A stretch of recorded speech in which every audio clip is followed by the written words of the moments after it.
Welcome to Give Me 5 Minutes, WTM Africa's on-site podcast, where we capture the pulse of the show floor with dynamic conversations. I'm your host, Ondela, broadcasting from our very own Soundgarden recording studio. Let's dive in. Joining me today is Amy Fane Hervey, the founder of Architect. Amy, welcome to the Soundgarden. Thanks, Ondela. Thank you so much for having me. As AI reshapes roles across hospitality, how can leaders build teams that not only use automation to enhance rather than erode, but how do we build that human connection? That's such a beautiful question. So I think what it starts with is understanding what artificial intelligence is. And I'd love to tell you a story if that's okay. So in the 1950s, there was a conference at Dartmouth, and there was a professor by the name of John McCarthy, and he brought together a bunch of mathematicians and scientists, and they came together at Dartmouth to answer a question. And the question was, can machines think like humans? And what they did at that conference is they came up with an answer of what the field of this study should be called. And what's really interesting about the story is that initially they said, let us name this autonomous theory. And what that means is automation, but it's the least sexy word on the planet. And so what John McCarthy did is he put up his hand and he said, we're not going to name it autonomous theory, we're going to name it artificial intelligence. And if you think of those two words, artificial intelligence, those are the two most powerful marketing emotional words in the English dictionary, artificial and intelligence. And so what I like to teach organizations in terms of teams and in terms of answering your question is that so much of artificial intelligence is branding. Now, I know that's a controversial thing to say. When you get underneath the branding and the symbology and the power of artificial intelligence, what it really is it is a technology based on maths, logic, and probability, zeros and ones. Human intelligence is a completely different thing.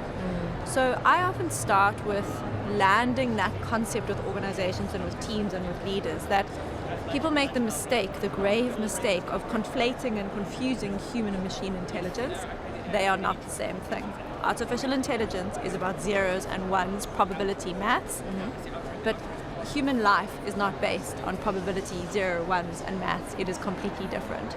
So I think it's about leaning into the fact that these two intelligences are fundamentally at their core two completely different things. There is a lot of excitement, and there's also a lot of fear and anxiety around what AI could possibly do for the workforce. How do we demystify, the notion of AI is here to take our jobs?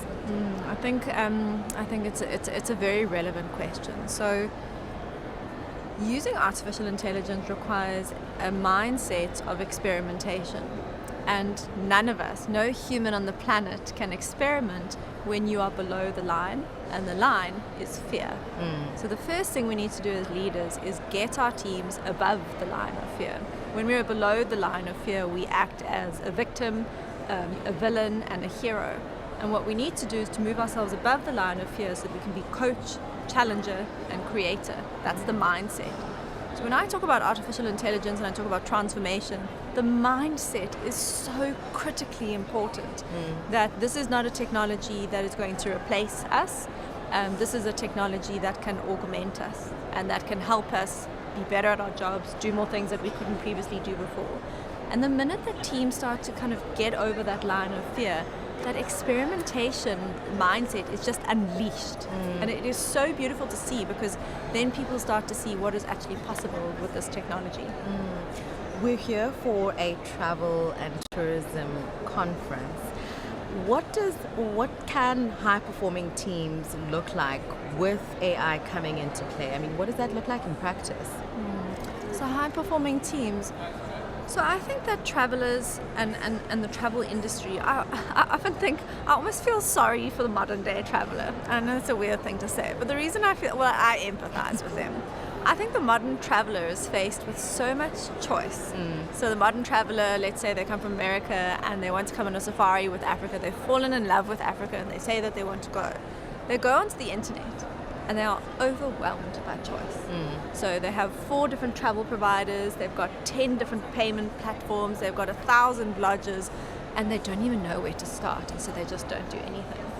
So I think that the role of a great travel agent and travel company is no longer about cataloging things, but curating things.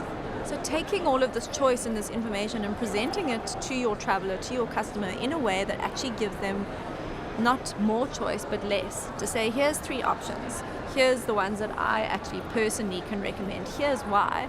And then infusing that with a huge dose of trust, to say, I've done this before, people have done this with me before. So I think that the role of the travel agent and travel manager company is changing from just collecting a whole bunch of stuff to curator.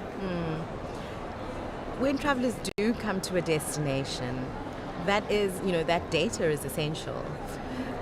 We're seeing a lot of, storytelling come into play when we sell destinations, but that data-driven storytelling is very impactful. So how can buyers, tailor make or package or gain those insights through data-driven storytelling to be able to help improve their businesses and, to get a bigger audience or more tourists coming into the country?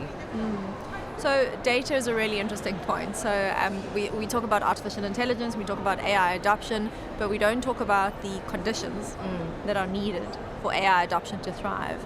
And there's a couple. Leadership, training and development, learning, skill sets, and one of the biggest enablers of AI adoption is good quality data. So what I tell travel organizations is that whenever possible, you are actually capturing data. So capturing data is conversations with your clients, it's emails, and you're actually creating an ecosystem, what I call a networked company. So we're moving from a siloed company to a networked company, and the reason we're doing that is because the ability of AI to actually go into that network and pull data and actually be able to generate new content is absolutely phenomenal. We've never been able to do this before. So data is the new oil. At every juncture possible, we need to capture, we need to store, and we need to create data. It is absolutely essential to AI adoption. Amy, thank you so much for joining us today and informing us on the importance of AI automation and how it's going to impact the travel sector. That was Amy Fane Hervey, the founder of Architect. Thank you for coming. Thanks, Ondela. Thank you for having me. Some places need to be experienced. Others need to be felt. At Orange Orbit Productions, we create cinematic lodge and tourism content that captures the essence of your destination, from sweeping landscapes to intimate details and authentic moments. Through both video and photography, we don't just show your location, we tell its story. Orange Orbit Productions. Inspire the journey before it begins.